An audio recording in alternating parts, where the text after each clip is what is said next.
Rakyat Malaysia, pernah tak anda menerima panggilan telefon yang anda tak ada dengar apa-apa bunyi atau suara pun di sebelah sana? Anda duk cakap, hello, siapa tu? Hello, dengar tak? Hello, dengar tak? Kemudian dalam beberapa saat dia termati begitu saja.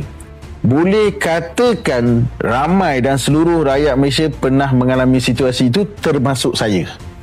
Okey, dia ada banyak possibility, tapi saya nak kongsikan 3 je possibility yang penting untuk anda tahu. Okay, yang pertama, scammer ni dia ada unit tim risikan dia untuk nak check betul-betul info ni aktif ke tak, ada orang jawab ke tak, laki ke perempuan yang jawab. So dia akan try call dengar. Tu situasi yang pertama.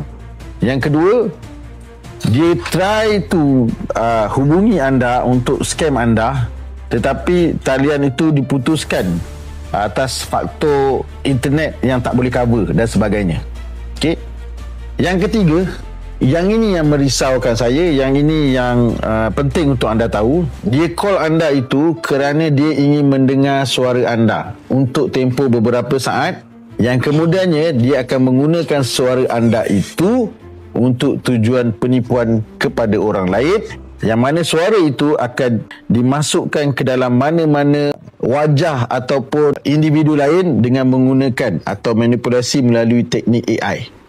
Suara tu dia nak pakai letak dekat gambar orang lain yang boleh bercakap, tapi suara awak. Dia guna AI. Okey? Untuk makluman anda semua, scammer atau hacker hanya memerlukan 5 saat saja, lebih kurang 5 saat saja untuk dia capture dan ambil suara anda tu dan dia salah gunakan. Cukup 5 saat je, cukup. Dan ramai orang tanya dengan saya, okay Rahmat, kalau dah macam gitu, apa patut kita buat? What should we do? So Rahman nak ajar kepada anda, nak bagi tahu anda, relax, jangan takut, jangan khawatir. Anda boleh jawab panggilan tu. Saya pun jawab panggilan tu. Okey. Kalau pun dia gunakan suara anda untuk tujuan penipuan, apa yang anda risaukan? Suara anda bukan orang tahu pun itu adalah suara anda. Anda bukan penyanyi macam Jamal Abdillah, suara dia semua orang tahu. Ini adalah salah satu situasi yang kita tak boleh kontrol, yang kita tak boleh sekat dan kita tak boleh nak buat apa, sebab kita terpaksa nak jawab panggilan itu. Cumanya kalau dia gunakan suara kita tu untuk tujuan lain, dan apa yang mampu kita buat? Dia boleh guna suara siapa-siapa pun. Guys, kalau nak cerita tentang AI, wajah dan suara saya juga telah digunakan oleh scammer.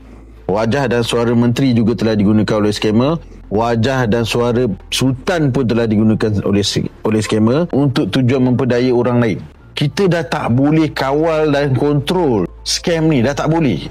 Dan ia bukannya masalah yang dihadapi oleh Malaysia saja, tapi dia juga menyerang ataupun masuk ke negara-negara lain yang lebih maju dan lebih hebat daripada kita. Semua negara tu pun ada scammer.